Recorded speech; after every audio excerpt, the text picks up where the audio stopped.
নমস্কার বন্ধুরা, আপনাদের সকলকে স্বাগত জানাই আমার ইউটিউব চ্যানেল আধ্যাত্মিকতার আলোয়। বন্ধুরা, এই ভিডিওটিতে আমি সিংহ রাশি এবং লগ্নের 2026 সালের এপ্রিল মাসটি কেমন যেতে চলেছে সেই সম্বন্ধে বেশ কিছু তথ্য পরিবেশন করব। যদি আমার এই ভিডিওটি আপনাদের ভালো লেগে থাকে তাহলে অবশ্যই চ্যানেলটিকে সাবস্ক্রাইব করবেন। তো শুরু করা যাক। সিংহ রাশি এবং লগ্নের জাতক জাতিকাদের মাসের প্রথম দুদিন আপনাদের দাম্পত্য নিয়ে ভয়ঙ্কর সমস্যার মধ্যে আপনারা পড়তে পারেন। তবে 3 তারিখ থেকে আপনাদের দাম্পত্য সমস্যা কিছুটা মিটবে। তবে কিন্তু কিছুটা মিটলেও বেশ কিছু সমস্যা আপনাদের থেকেই যাবে। 10 তারিখের পর থেকে 13 তারিখ পর্যন্ত আপনাদের সঞ্চয় এবং আয় বেশ কিছুটা সমস্যার মধ্যে দিয়ে যেতে পারে।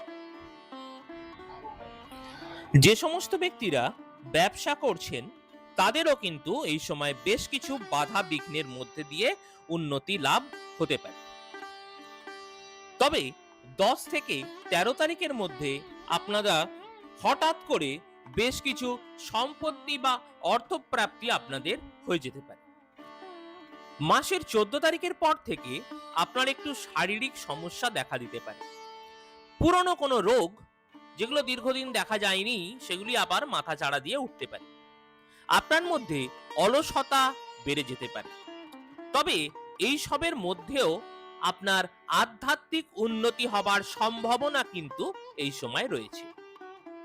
হঠাৎ করে কোনো শত্রুতা বা বাধা আপনার জীবনে এই সময় চলে আসার সম্ভাবনা অনেকটাই বেশি।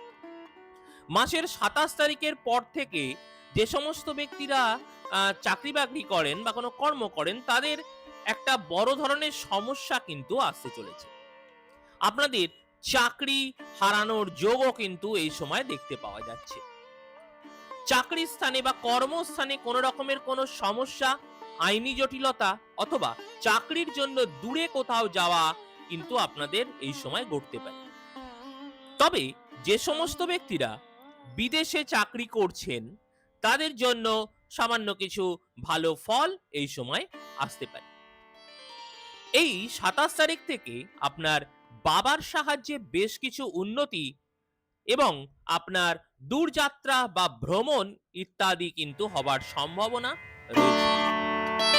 যে সমস্ত কাজগুলি আপনাদের যোগাযোগের অভাবে আটকে ছিল সেগুলো কিন্তু এই সময় হয়ে যাওয়ার সম্ভাবনা রয়েছে। এবং আপনার ভাই অথবা বোনের ভাগ্যের উন্নতিও কিন্তু এই সময় দেখা যাচ্ছে। বেশ কিছু সতর্কতা আপনার দাম্পত্য এবং আপনার শরীর নিয়ে আমি দিয়ে রাখছি।